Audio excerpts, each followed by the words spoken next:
We are the Cat's Whiskers, and this is My Top Line.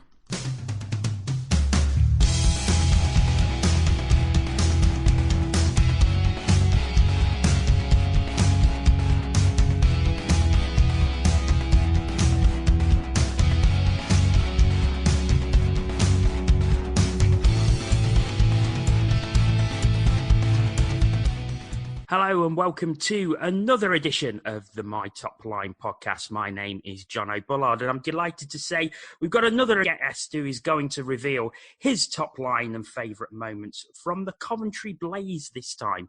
And I'm delighted to welcome their lead commentator of the Blaze webcast, Kimberley.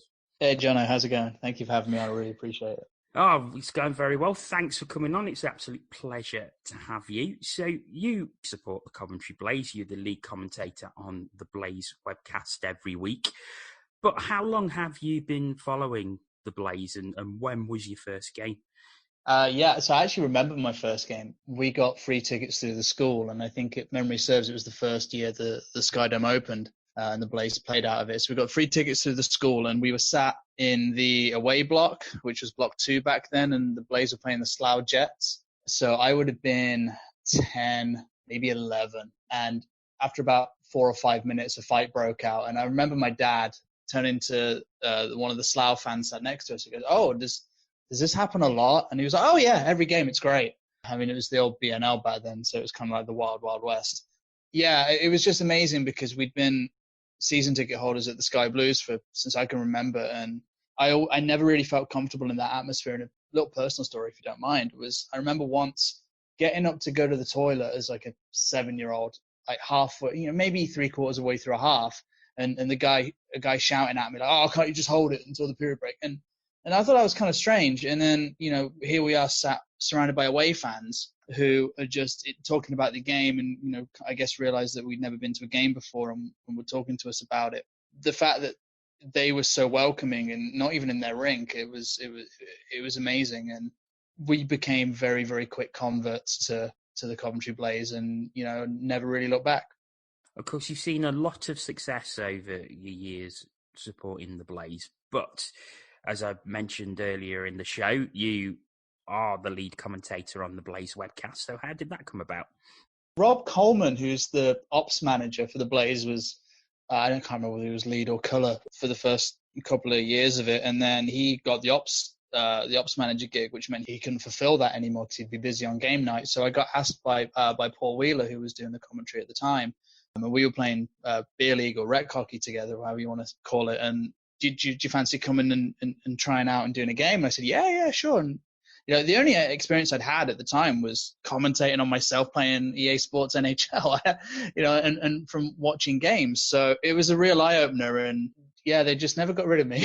They've kept me around. So it's been a heck of a ride, and I've learned so much. And honestly, I have the best seat in the house. I have, aside from playing, I think I have the best job in hockey right now. And of course, that has led on to other things. You've commentated on Great Britain friendlies. You commentated on a Nottingham Panthers home game that was live on YouTube. So how are those experiences?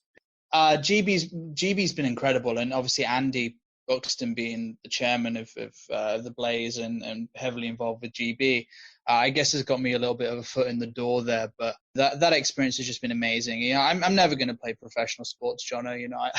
I've never been much good at anything like that. So this is my little way of representing my country. So I'm extremely proud of that. And I've been able to take my dad to experience that as well. He's a big hockey fan. He's a Blaze season ticket holder. He's supported me the whole way. So to be able to sneak him in the door in a few games and experience that with him has been priceless. And yeah, the Panthers game was cool too. I didn't want to let anyone down. I woke up with the flu. I was dying. I was really not feeling good. And I kind of went through with it. And then I think the Blaze had Dundee the next night. And I could barely speak for that game, but it was a heck of an experience, and it was not the first time I've commentated there in the Nottingham Arena. I've done a couple of playoff games for the Blaze when we've been there in the final weekend for radio, and that's been really cool too. I really love this, and I know you've kind of dabbled as well, and you're heavily involved in it, and it's just so much fun being able to be as close to something that you love, and I wouldn't trade it for the world. Great stuff. Well, we'll move on to your Blaze team. So as ever, you've picked a netminder, 2 defensemen and 3 forwards. And we'll also talk about your favourite game, your favourite goal, favourite opposition player, favourite moment, and there'll be some honourable mentions as well. So that'll be towards the end. But as ever, we start with the netminders. So Ed, who is the netminder you've chosen? Yeah, I think for any Blaze fan, it's always a bit of a 50-50 between 2 championship-winning goalies for the Blaze, and I decided to pick Trevor Koenig for mine. Trevor Koenig, who played for the Blaze in the 2006-07 and 2007-08 season, 129 games in all competitions for the Blaze. Incredible regular season stats, 102 games, a 2.14 goals against average and a .929 save percentage. He won 2 league titles in his 2 seasons, a Challenge Cup and a British Knockout Cup. He also won the playoffs with the Newcastle Vipers in 2005-06. So, Ed, why particularly Trevor Koenig over anybody else who might be mentioned a little later? Yeah, I mean, like I said, the 50-50 is kind of a toss-up between Trevor and Jody Lehman. I think I was a little bit older when I was watching Trevor, and I think that made me appreciate just how talented he was.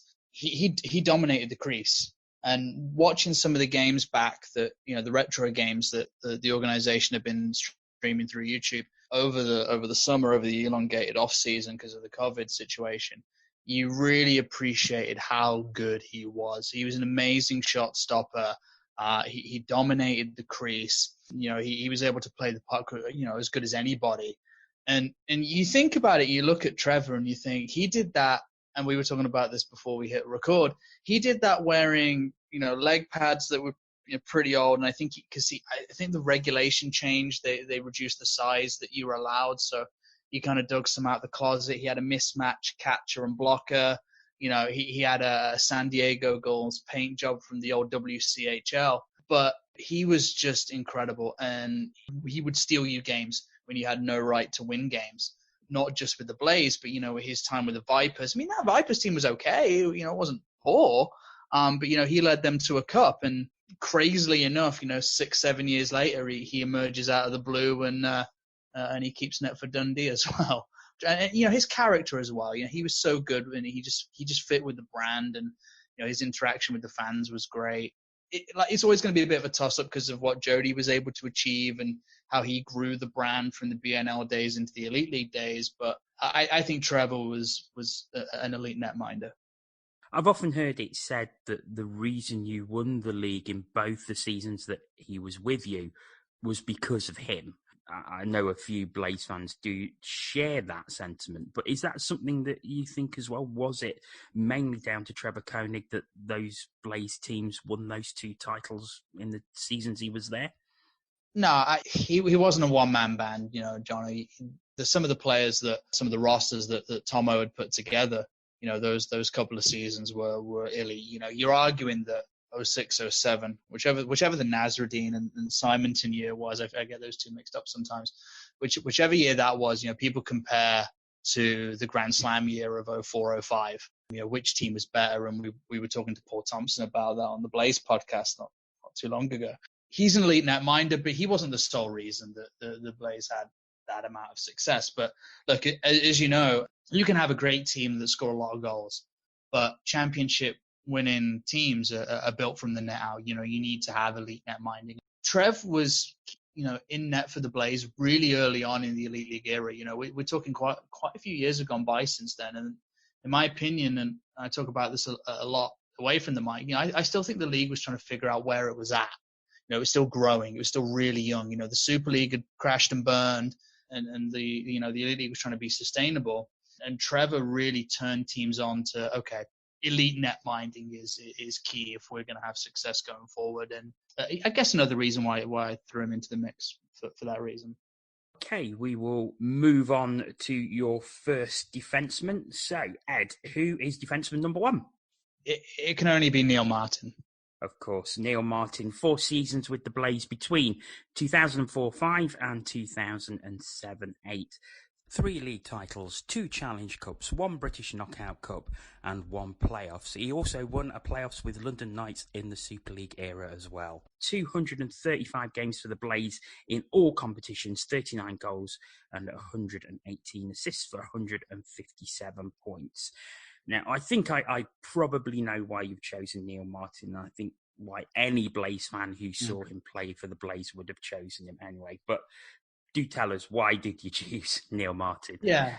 If you've maybe not been watching Elite League hockey for that long, you don't remember Neil Martin, and you need a comparable, look at Gleason Fournier in Cardiff. Really similar players, elite skaters, in terms of speed, agility, balance, all that good stuff. Their ability to, command the ice, and as well, not be any slouches in their own zone. We don't really talk about this much anymore, Jono, but you used to talk about offensive defensemen and then stay-at-home defensemen. And I think as hockey's developed and the technology's developed, generally, we don't really have that so much anymore. You kind of just have a two-way, if you like, defenseman that can cover all 3 zones. And Marty was one of those. He could do it all. And when you talk about a guy, he played the Blaze 4 seasons, I think it was. And when you talk about a guy that played that short a period of time with an organization, and the question is, should we retire his number? Should you retire his number? You've had something special. And again, I talked about this with Trevor Koenig and a little bit about Jody Lehman. He developed that Blaze brand. He came in that second season. Coventry were in the Elite League after making the switch from the BNL, and he turned them into a powerhouse. And the Coventry Blaze were a powerhouse. From 04, 05 through to 2009, 2010. The game's developed so much, right? But if you took Neil Martin, if you took a 30-year-old Neil Martin and you put him in the Elite League now, he would still cut it without a shadow of a doubt. Superb player.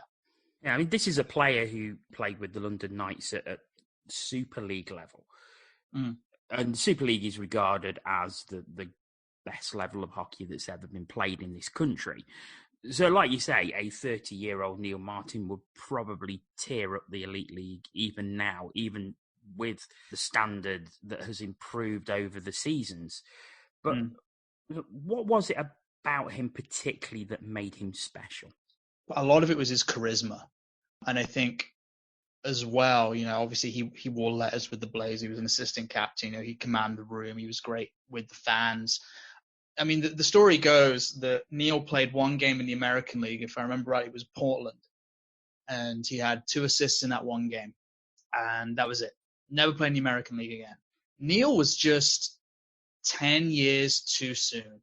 If he was 21, 22 years old, 10 years later, he would be knocking on the door of the NHL. He had that skill. He played in the DEL. Even after he left the Blaze, he spent a couple of years in the Danish league as well. He was just an extremely high-end skilled hockey player. But back in those days, if you want to have a comparable with what kind of guy was playing in the NHL on the blue line, look at the guy next to him, Wade Belak. They wanted big dudes, were able to clear the crease, able to throw the body. They didn't have to necessarily skate so good, but it was kind of all about clearing the net front area and taking away those hard areas. Nowadays, we've kind of come to the point where you can have guys that are under 6 foot easily playing in the NHL and rely on their speed, their agility, and the hockey sense. And that's kind of where Neil was at, and why he was so special, and why it was so amazing that the Blaze could keep hold of him for so long as well. Big part of the success over that time. He never actually wore a C for the Blaze, always an A. No. But he was a huge contributor to your success in those 4 seasons he was with you. Yeah, definitely. I mean, I think, again, it's hard because it's a visible thing, right? In football, you have the captain's armband. In hockey, you have a C or an A on your chest. But that doesn't necessarily mean there aren't other voices in that room. I mean, generally, it's just you've got designated guys that can talk to the referees, or just for something on the, on the stat sheet. Neil would definitely lead in that room. And yeah, I think it was clear to see on the ice. So there was a story where Blaze were nearly going to get caught too many men on the ice. I can't remember what season it was. I just remember it being a really close hockey game, maybe 1 goal in it. Marty was almost too many men on the ice. and he just head first Superman dived over the boards, and you could just see his skates, his graphs, just waving around in the air because he just swan dived over the boards to try and avoid a penalty. You know, he just did whatever it took. He wouldn't do anything that he wouldn't expect his teammates to do either, and they respected that. And you know, you could see that they fed off that. Neil Martin, your first defensive pick, and clearly a Blaze legend who is still much revered in Coventry even these days. We are going to move on to your favourite game now. So, Ed, reveal your favourite game in all the time that you've been watching the Blaze. Yeah, I think for me, I had to go for the 2014-15 playoff final against the Sheffield Steelers. So on the 5th of April 2015, the National Ice Centre in Nottingham, the Blaze taking on the Sheffield Steelers in the playoff final and coming away with a 4-2 victory. Goals from Steve Gertson, Jeremy Tendler, Ross Venus and Ashley Tate. In the same weekend, they also beat Belfast on penalties to make the final. So, Ed, why particularly that game? I've kind of cheated a little bit because that weekend was very special to me in general. I got asked last minute to go and commentate on the semi against Belfast. True story, I was on the way to the Genting Casino, the Blaze title sponsor, to watch the game with my dad. And Rob Coleman rang me and he said, you know, where are you in Nottingham? I was like, no, I'm just watching the game in the casino. And he said, how quickly can you get to Nottingham? Because we need a commentator for the game. And I was like, oh man, I'll be there in 45 minutes. So I managed to turn the car around and hightail it up there. And then I didn't get to commentate on the final, but Andy and Mike Cowley kindly put me in one of the executive boxes that they had.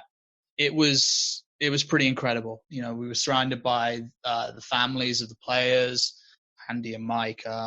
And at that time, I was 24, 25, and I'd been watching this club since I was 10 years old, and I'd been involved doing commentary for kind of a few years, 4 or 5 years at that point as well. And to be able to not only watch my team succeed, that I was a little part of, but when the Blaze were in the last minute, the box emptied and we all went down to ice level, and Todd Kelman kindly sweet talked to security guard to let us go through so we could get onto the ice. So there's a picture somewhere of me with the playoff trophy standing on the ice, and those are memories that I will never lose, and those are memories that I hold extremely dear.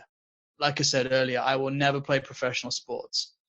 This is the closest I'm going to get, and to be given the honor to lift the trophy with the team, it's just incredible, John, and I can't describe how amazing that feels. I totally understand where you're coming from, because we very quickly had a conversation to set this up, and you sent your list in very, very quickly within minutes, when we have people who take weeks deliberating over what their team is going to be. So it was incredibly impressive that you sent your selections so quickly. But I looked at this game and wondered why you chose it, considering there's been so many special trophy wins within the time that the Blaze have been in existence. And I did wonder why you chose that one, and that just says it perfectly, because it was just incredibly personal to you. Yeah, 100%. And you know, you can have guys throughout their whole career and that have never won anything as a player, and they'll never get to experience that. I got as close as you're going to, and you know, I really, really genuinely love what I do, and I love the Coventry Blaze organization. You know, Craig Summerton's a really good friend of mine. He runs kind of the media side of things now, and you know, I WhatsApp him about 5 times a day. I think I really get on his nerves because I just kind of want to do stuff during the summer, and I kind of just want to get content out there, and you know, just do what I can to grow the sport in Coventry and to grow the brand in Coventry. And I do a lot of that through the commentary, I think, and I've tried to keep it straight down the middle. I don't call it with as much bias as I could probably get away with, because I just want people to love the game as much as I do and understand the game. Hopefully understand it more than I do, because I don't profess to knowing all that much. But that being under the umbrella of my brand, you know, the Blaze brand is really important to me, and having that product with Blaze stamp on it is huge for me. That season, we were making really good strides with what we were doing technically, and I think that was one of the years where I really started to figure out who I was as a commentator. And then to be honoured with it, being asked to do BBC Coventry or Warwickshire was crazy. You grow up listening to the Sky Blues. It was the football back when I was a kid, but you listen to that on the radio. That was a big deal. And then for us to come away with the trophy, and because I remember, I can't remember who scored the first goal in that game. I think it was Gertzy. It was Gertson, yeah. Mm. Yeah, I think it took a crazy tip from a point shot. And Sam Gertson, his wife, was stood next to me, and she's quite a little lady. She's maybe like 5 even. And she tackled me like an NFL linebacker, and the passion in that box was something special as well. And it was like being part of the family, truly and deeply part of that family. I particularly enjoyed that game as well, simply because my wife is a Steelers fan. She was very heavily pregnant at the time. Oh, really? I was stood next to her, and we was quite thankful, because I think if it had been a Steelers win, there was probably a chance of early labour, but thankfully that was. Well, I had the experience the year after of the opposite, the real low swing when Mika Wiekman shut out the Blaze 2-0 in the final. And in the kind of the concourse area outside, they've got the suites and the balconies, and we commentated on that game. We did some media stuff, and we were scuttling out late after the game, and the Panthers players were still showing off the trophy to 300-400 Panthers fans underneath. So on the balcony, yeah. Yeah. So we've been from one extreme to the other, but like you said, hey, like as a Panthers fan, anytime the Steelers get beat in that building, I suppose it's a good thing. Yeah, absolutely. Okay, let's leave the game there and move on to your second defenseman. So, Ed, who's defenseman number 2? I deliberated over this very quickly, and this was one I probably put the most thought into, but I came around to my second defenseman being Mike Agner. So Mike Agner, 3 seasons with the Blaze between 2012-13 and 2014-15, was part of that playoff winning side in 2014-15, played 147 games for the Blaze in all competitions, 8 goals, 29 assists, and 378 penalty minutes. So why particularly Mike Agner? This was one that I thought about the most. I think, I talked about a lot of the tangibles that reasons I chose Neil Martin, in terms of his leadership and his technical ability, because I don't think Mike got as much kudos for how good he was as a hockey player. You see a big 6'4" burly guy that had 320 odd penalty minutes over his time with the Blaze, but you have to look at the adversity he went through in his time with Coventry. He came through a serious illness with Guillain-Barré syndrome, which a lot of guys don't recover from. He went from that to coming back on the ice to winning a championship with his hockey club. I think he was going to retire that year anyway. I think he knew pretty early on that this was going to be his last year in 2014-15. And the emotion that he showed at lifting that cup, and Ryan O'Mara was another one who was going to retire that year and lifting that cup as well. It was something special. So Mike was a warrior, and I used to love the tough guys growing up. I think a lot of guys do. Something that appeals to hockey fans, is the pugilists, the guys that will throw the gloves down and defend their teammates. And I don't think anybody, and I'll go out on a limb and say, I don't think anybody in the Elite League era can epitomize a warrior as much as Mike, considering what he went through. And I'm so glad that he's landed on his feet. He's coaching at the Okanagan Academy now. He's a head coach in one of the age groups. He seems to be doing really good. So I'm super happy that he's now able to give his love of the game, his knowledge of the game, to the next generation. I think that's so fitting. And yeah, that's why I had to choose Mike. And you mentioned pugilist nature there, and you can tell by the penalty minutes that he got over his career that he was essentially a fighter, but he was also a very, very good defenseman as well. Yeah, 100%. Look, he was a second-round pick to Tampa Bay, and I think it was Tomo that said this. I might be misquoting, but I seem to remember reading somewhere, maybe it was his signing PR in the Coventry Evening Telegraph, as it used to be, that he didn't know why Mike had never had a shot at the NHL. He had 4 or 5 seasons in the American League. He'd come close before he hit the vet system and then kind of tumbled down. But yeah, Mike could skate. Mike could shoot the puck. Mike made great decisions. There's a really great picture somewhere of Mike checking I think it's Guy Lepine into the boards in the Blaze where the players come out onto the ice, and those boards are kind of buckling under the weight. He was just a good human being as well, Jono, and I think this is becoming more and more common, and Danny was talking about this not that long ago, how he wants good people in that room. He will take a guy that maybe has a little bit less skill if he is an outstanding human being as well, as opposed to a guy that maybe you have mixed reviews about, in the dressing room. And Mike Agner is an outstanding human being. He was an outstanding hockey player and a member of this organization for sure. And yeah, like I said, I don't think he gets enough credit for how good a player he was. Okay, we'll leave Mike Agner there and move on to the opposition player who you would love to have seen play for the Blaze, but never actually did. So, Ed, who is your choice? This isn't just because this is a Panthers-leaning podcast, but I genuinely really admire Corey Nielsen. Corey Nielsen, Panthers defenseman, Panthers coach. Played 6 seasons with the Panthers before retiring as head coach between 2006-07 and 2012-13. 403 games, 85 goals, 300 assists with 385 points. Now, we know that the Blaze and the Panthers don't exactly get on. And during the time when Nielsen was playing was, of course, the famous Team Hollywood. As Paul Thompson so famously called the Panthers at that time. So you're going out on a limb a bit choosing Corey Nielsen. Why? Why is that out on a limb? Look, Corey's a legend of the British game. Yes, absolutely. And, when we look at players that I've picked, we talk about Trevor Koenig upping the level of net minding in the league. You look at Neil Martin, I choose him, and he ups the quality of defensemen in the league. I'm going to talk about my forwards in a little bit, and I believe they were exactly the same. And Corey Nielsen changed the level of defenseman you would have in this league.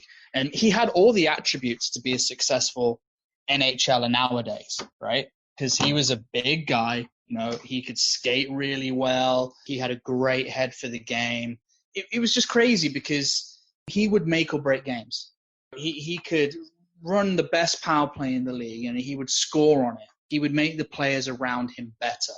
It's not just because he was a great hockey player is why I chose him, but you look at his record as a coach, not just with the Panthers, but in the Del 2, he's done a great job there as well. And he's going to go on and have a career in coaching, in hockey, that is I see him going in a similar trajectory to where Rob Wilson is now. Because he's doing great. I think he's coaching in Peterborough now in the Ontario League. Corey not only raised the level of the Elite League, but he raised Team GB's level as well. I don't know if he's still involved with it, but I know he was for a while. And he really helped grow GB to where it is now. So, yeah, I chose him because I thought he was a great hockey player. I mean, he annoyed Blaze fans, obviously, because he was a very, very talented guy. But if you take that whole package, I don't think you can not choose or not consider Corey Nielsen. You only have to look at the numbers he put up from defence, almost a point a game in all competitions. And it's rare you see that offensive output from a defenseman. Yeah, particularly not in the elite league. Anyway. No, I know exactly what you mean. It's particularly for someone that wasn't gung ho either. John, you will remember better than I did because obviously I'd only seen Nottingham a handful of times a year. But boy, could he play in the back end. He did make a lot of mistakes, and there's a reason why he was elite. And we talked about this a little bit with Neil Martin. All things considered, Corey Nielsen didn't play that long as a player with Nottingham. He did for a handful of seasons. They retired his jersey.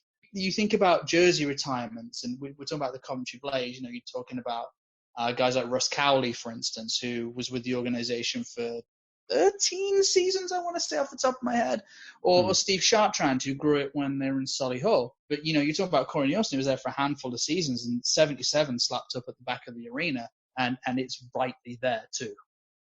Just a quick one before we move on to your first forward. How do you think it would have gone down? I know this is all hypothetical and supposition, but how do you think it would have gone down had Corey Nielsen gone to the Blaze as a player or even as coach? That's a very good question.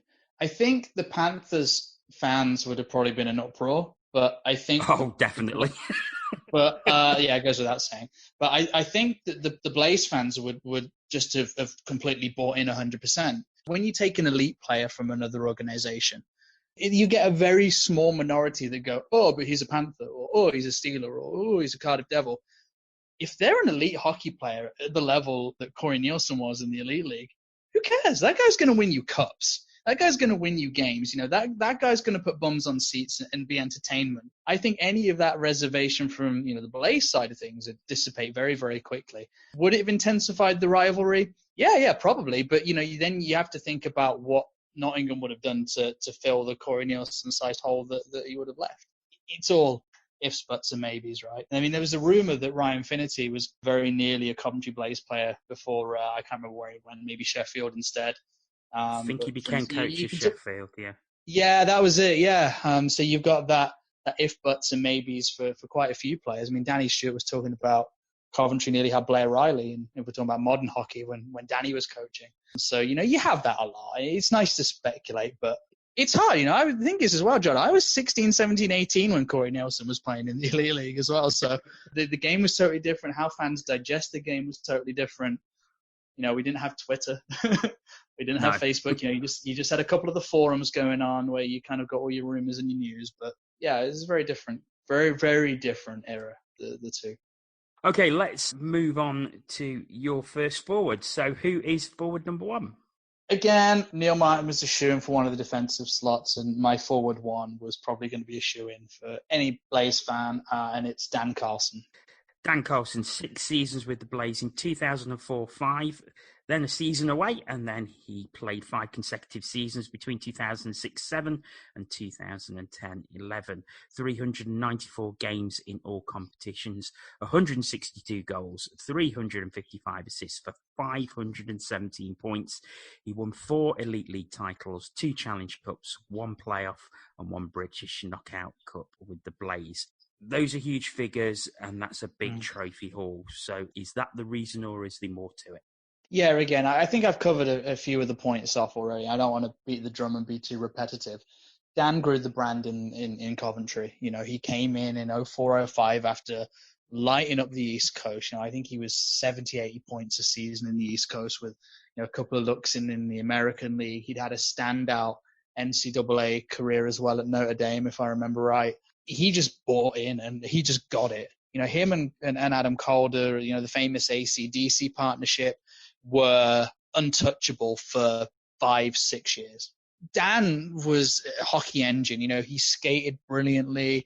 He was typically a center. That's generally where he gets a lot of credit. He was up and down the ice really well. He made players around him better. For someone like me as a 14, 15-year-old when he first signed, when he did that swan dive, I can't remember if this was in the Panthers or the Vipers bench to start a brawl.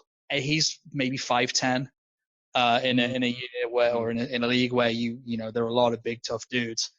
It just showed how fun Dan Carlson was and how much he enjoyed and loved the game of hockey. If you didn't have Dan Carlson, you didn't have Neil Martin, you don't have the success that the Coventry Blaze have had. You don't have the same brand today. You don't have thousands and thousands of people's amazing memories of growing up with it or being a uni here and watching it or wherever they were in the life cycle of watching a Coventry Blaze. You don't have that without Dan Carlson. And again, he was part of the reason the Elite League got better. It was still so new. It was trying to figure out what it wanted to be, and having elite skilled players like Dan that played the game the way that he did really made other teams pick up their ears and think about how they recruited. And he was, I think, through the university as well. And a lot of teams were starting to cotton on to this as well. So nowadays, if you took a guy that had East Coast stats or a CV like Dan Carlson, you don't really get him. He goes to the DEL, or he goes to Denmark, or he goes to Sweden, or the EBEL. He goes one of those elite top leagues in Europe that are traditional. But back then, you're getting a fresh, young Dan Carlson out of the coast because he wants to do the education. And he tried Germany. He went to the Del 2. And then, he loved it so much here that he came back. And that meant a lot. And I think to why he would be cemented as my top pick.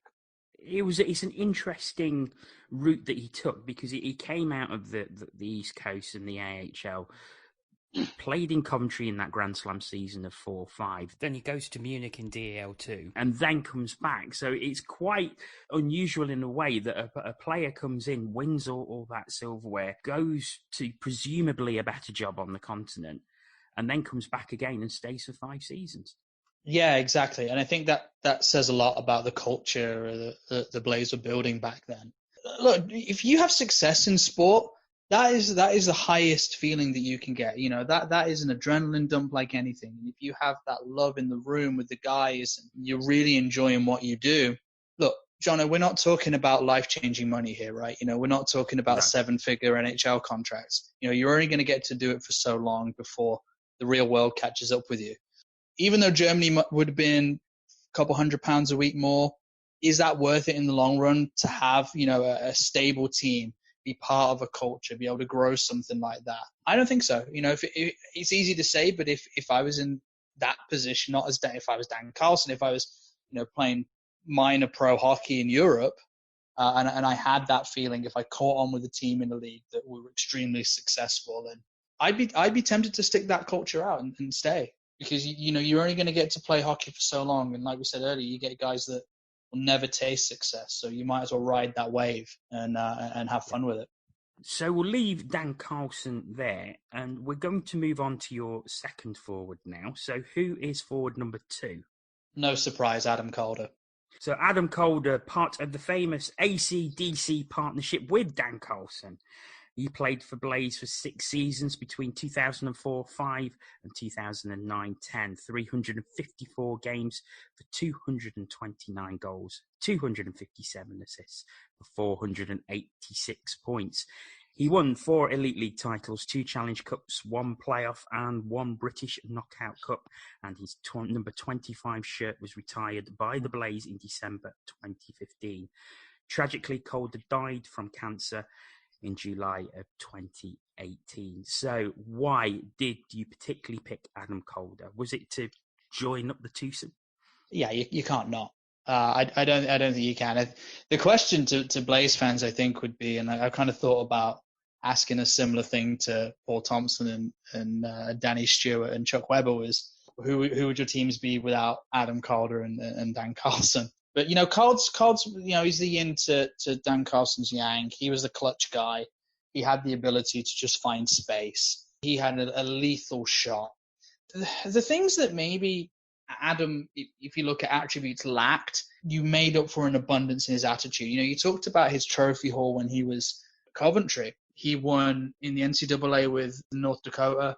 He won a Kelly Cup in the East Coast. He then won when he played in the EPL, or the EPIHL, for a couple of years after he left Coventry. He was going to be Braehead's inaugural coach. That fell through. He was a winner. He knew how to win games. If you had a tie game to win a championship, or even if it was just a game where you were a goal down with 30 seconds left, you had an offensive zone face-off, you had to have Adam Calder out there. When Ryan Finnerty lifted his trophy as a Sheffield Steeler, he sang, "Who's Adam Calder?" Adam Calder was a complete legend in the Elite League era, not just in Coventry, but in every other team.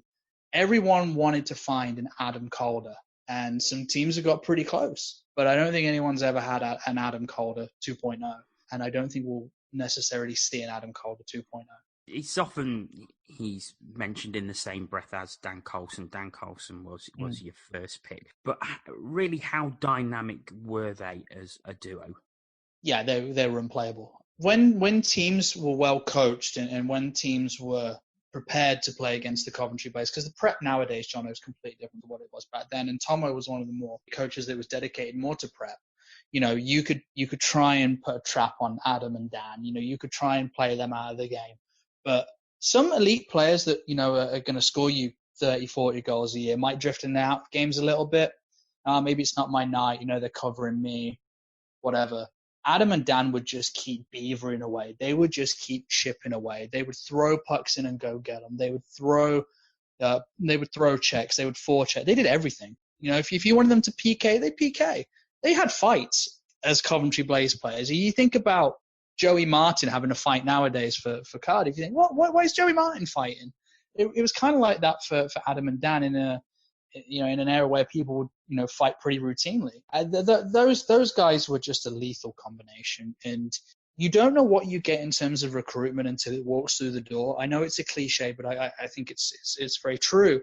When Adam Calder and Dan Carlson walked through the door for the first time, I think Tomo wanted to try and get them back as quickly as possible, because those two guys changed the Coventry Blaze and they changed the Elite League as well.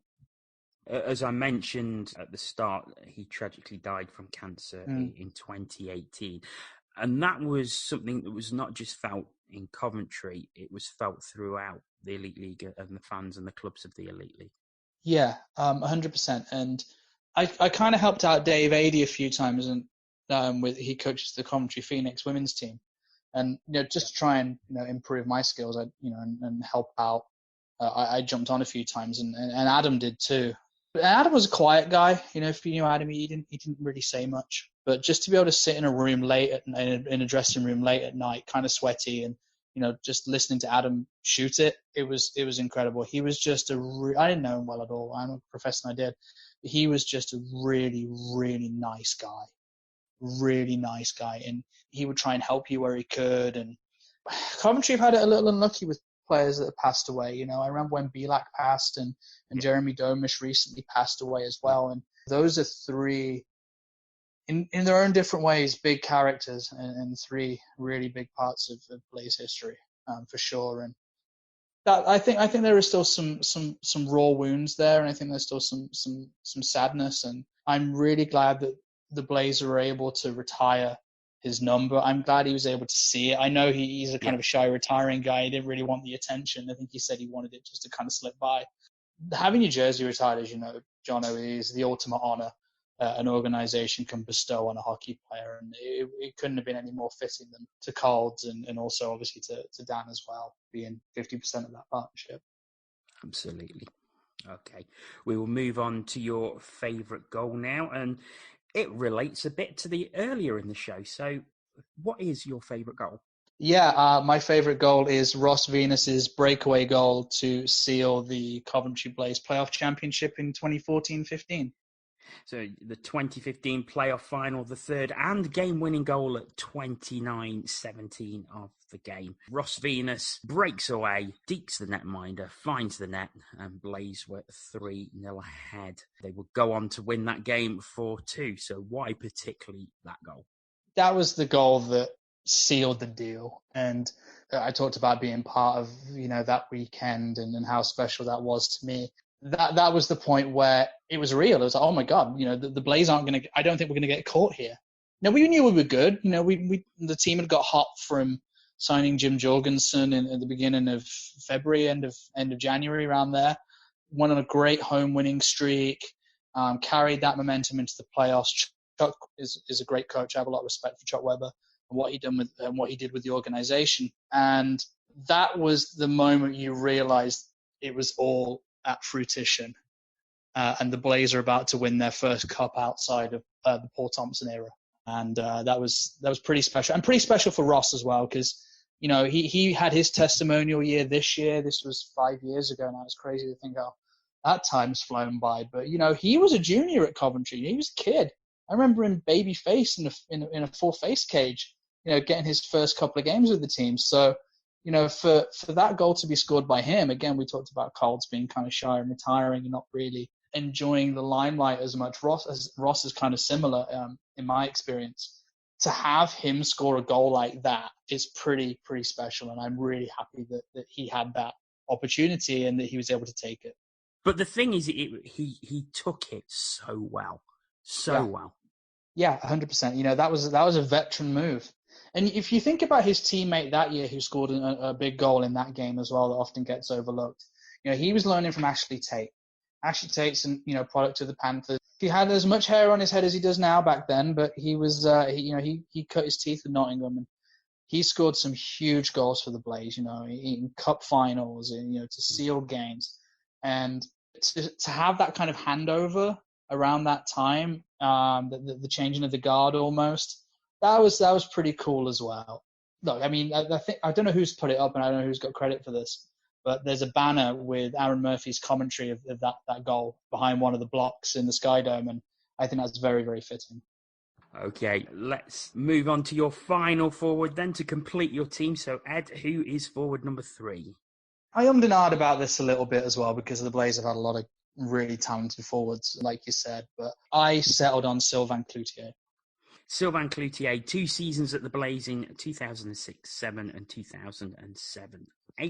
127 games in all competitions, 60 goals, 86 assists for 146 points, 2 Elite League titles, 1 Challenge Cup and 1 British Knockout Cup with the Coventry organisation.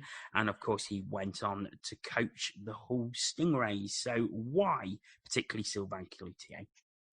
This actually was really tricky because, like I said, the Blaze have had some really great players, really great forwards. But Klutz was so intense, and he was a real all-time hockey player. He was a rugged guy. You just look at him. Go Google a picture of Sylvain Cloutier if you don't know what he looks like. You'll see. Actually, you know what? I did this earlier, Jono, because I wanted to just check some stats on him and just to make sure I was getting things right. And if you Google him, or if you do it from an Android device, it comes up with Dan Cloutier's brother, because his brother Dan was playing in goal for the Vancouver Canucks, which I think is kind of unfair, because Sylvain played in the NHL too. He played for Chicago, but he was such a good hockey player. He did everything. You look at his point columns. He was lighting the league up with goals and assists. He would fight guys. He skated well. He would check guys. He was doing it. He was one of the last guys to keep the visorless, and he wore a captain's jersey, a captain's letter on his chest, because he was the kind of leader that you would absolutely 100% go into battle every single night. I talk about his rugged attributes, his ability to bump guys off the puck. He had a lot of finesse to his game as well. We watched that Salzburg game. Was offered the opportunity to overdub the commentary, which was kind of cool. Klutz would just come out of nowhere and stick lift a guy. And it was like, oh my goodness, where's he just come from to do that? Or, he would just make a quick pass and the game was wide open at that point because of that play. So although, he would bang and crash with the best of them, you could see why Chicago gave him a cup of coffee. He could really play the game at an elite level. And of course, he went on to coach the Hull Stingrays for 5 seasons. And was that strange seeing him come back with Hull? Because he spent an awful lot of time there, but he did coach there with great distinction. He did, yeah, no, absolutely. But if you cast your mind back, the Blaze and the Stingrays had a bit of a partnership going on in and around that time. Yeah. So I don't think it was necessarily a surprise, because he went away for a year, and I think he was coaching Corpus Christi in the Central League, and then he came back. But no, you know what? He did some little things. If I remember rightly, edit this out if I'm wrong, but he gave Ben Bounds a start, a goalie in the Elite League, in Stingrays organization. I believe that is correct. He did some really excellent little things, and Hull were put together on a shoestring budget, and they did some exceptional things considering what they were up against, and it was when you could see who was spending massive amounts of money and who didn't really have a pot to fiddle in. Whereas nowadays, you got your traditional big spending teams and teams that maybe spend a little less, but that divide is a lot narrower because it's clear that you need a sustainable 10-team minimum league for the Elite League brand to stay as it is. So Klutz was really punching a couple of belts above his weight category, coaching the Stingrays, and he made it such a fun brand of hockey. They were really fun to watch, and he had some great players come out of there too. He certainly did. I mean, the thing I remember about Cloutier when he was at Coventry, and indeed when he was at Hull, was just the intensity that he played with. Such an intense player. Yeah, absolutely. And but you look at when hard work pays off. You look at the amount of hard work the Blaze put in to keep that success rolling, and when Klutz was there for the couple of years he was there. You look at some of the pictures of when the team is celebrating the league or the cup victory, and he's got the biggest smile on his face on the ice, the beer in his hand, baseball cap on. He's loving it, and that you would see that smile after a game when the Blaze had won. No matter what the situation, he worked hard, and I'm not saying he was a party guy, no, but he played hard too. He enjoyed it. Okay, so that completes your team. We've got Trevor Koenig in goal, Neil Martin and Mike Agner on defence, Dan Carlson, Adam Calder, and Sylvain Cloutier are your forwards. A formidable lineup. I think they'd take anybody on, wouldn't Oh yeah, 100%. And then you can line change with Corey Nielsen if anyone needs to. Of course, as with any exercise like this, there's obviously a debate as to who you put in your team, and there are some honourable mentions. So, who were the players that almost made it for you? Yeah, I think Jody Lehman, obviously, for Netminder was very close. He was with Blaze in the BNL days. He'd had success with the South Carolina Stingrays. He'd come over as an import Netminder to give the Blaze that bit of extra kick in that department. He grew the brand and he won a lot of cups, and obviously he had some similar success in Orange. We won't hold that against him, Jono? But then looking at the forwards as well, because when you have Adam Calder and Dan Carlson, that kind of takes up 66% of your forward line without really even batting an eyelid. So I kind of wanted to throw in Luke Fulgham because he was a scoring machine as well. He was part of the same successful era that Sylvain Cloutier was involved in. He played, I think, in Sheffield as well. He did well there. Very, very quick, very, very skilled, really shot the puck well. Blaze, he had a good partnership with Owen Fussy, and, those guys would really change games. But then, I really love these two guys, and, they were a big part of this playoff championship in 14-15, and Stephen Gertz and Ryan O'Mara. Stephen was, I think he was the guy that had never won anything in his career at that point. So for him to win, or it might have been Eggy, I forget which way around it was, but he loved it. That was very special for him. Oh, because he'd won in Sheffield the year before. Yeah. So he was that guy that when Lefebvre left, he took on the coaching for a little while before Chuck came in. He just went through a wall for that organization. He was so skilled as well, Johnny. He played for the Blue Jackets. He really loved the game. He had a great family. And Ryan O'Mara was his right-hand man. And Marzi was a first-round pick, sorry. He played in the NHL as well. He was just an elite player at this level. He was so skilled and he was so fast. And so if you look back on the playoff final weekend, because those games are available on Blaze YouTube, I believe, you can just look at how he creates and how he sees the ice and how teams were desperately trying to cling on to him to stop him, breaking those games apart. And Ryan he's still around. I think he's living in London right now, so we see him every now and then. We saw him at Ross Venus's testimonial. He's such a good human being. He's such a good guy to be around. He lights up a room. I was talking to Russ Cowley, and I noticed that he was talking to Jani Larkinen, and he was like, "Hey, you're Finnish, right?" And Jani's like, "Yeah." He's like, "Hey, I played in Finland for a year," and they just started talking about Finland. And it was like, "Oh, that's amazing!" He'd never met the guy before, and immediately they were just waxing lyrical about hockey over there. And yeah, he was those two guys, and they were very, very special. They're a very integral part of that team. That a lot of guys retired, of course, so that's kind of what I mean by that. Ben Arndt retired, Derek Lee retired. There are a couple of other guys in there that retired that were part of why that nucleus was so special. I was very tempted to throw him in there anyway, but I kind of thought I have to go with Klutz instead. All right, we've got one piece of business left, and that is your favourite moment. So, Ed, your favourite moment in all the time you've been watching the Blaze? Every time I pick up that microphone, John, I'm honoured and I'm blessed to have the opportunity to do what I do and commentate every week. And I could have talked about, the lifting the playoff trophy with the team, but I've talked about that already. So I am truly blessed. I'm truly honoured to do what I do. I hope I can continue to do it for a long, long time. And hopefully, I'm still young. I'm only just turned 30. Hopefully I'll be able to commentate on some more championship winning teams soon. We were very close this year. I genuinely believe if we hadn't had the season cut short, the Blaze are going to pick up something. I don't think the league, I think that might have been a little bit too of a long shot with Cardiff where they were at.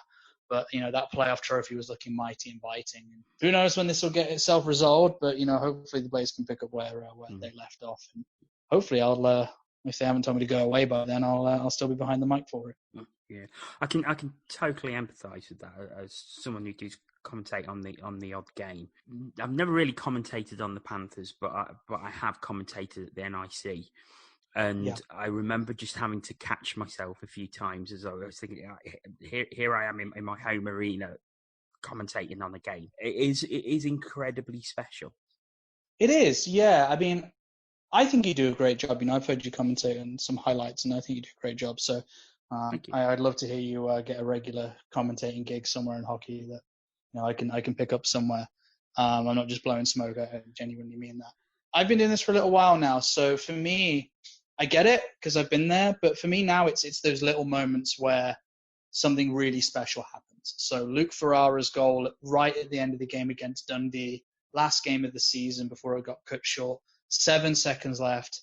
They turn the puck over. He goes up and scores on a 2-on-1 with the season he just had. You hear that that highlight. My voice is breaking. I'm trying desperately just to keep that contained and not, yell to the rafters. But yeah, those moments are extremely special. And like I said, I'd love to do this for a career. I don't take a penny for the Blaze, and I do it for the love. I mean, I'd love to make a career out of it, but if I don't, then I'm extremely lucky to do what I do. And yeah, Andy, Mike, just please keep asking me to come back and do it. I'd have to play a lot more golf if you didn't. That's a great place to leave it. Ed, thank you so much for coming on. It's been a pleasure having you on the show. No, thank you for having me. I probably broke your length record as well on these things. So thanks for putting up with me. You're welcome, and thank you very much to you for listening. We'll be back again very soon with another My Top Line. But until then, from us all, goodbye.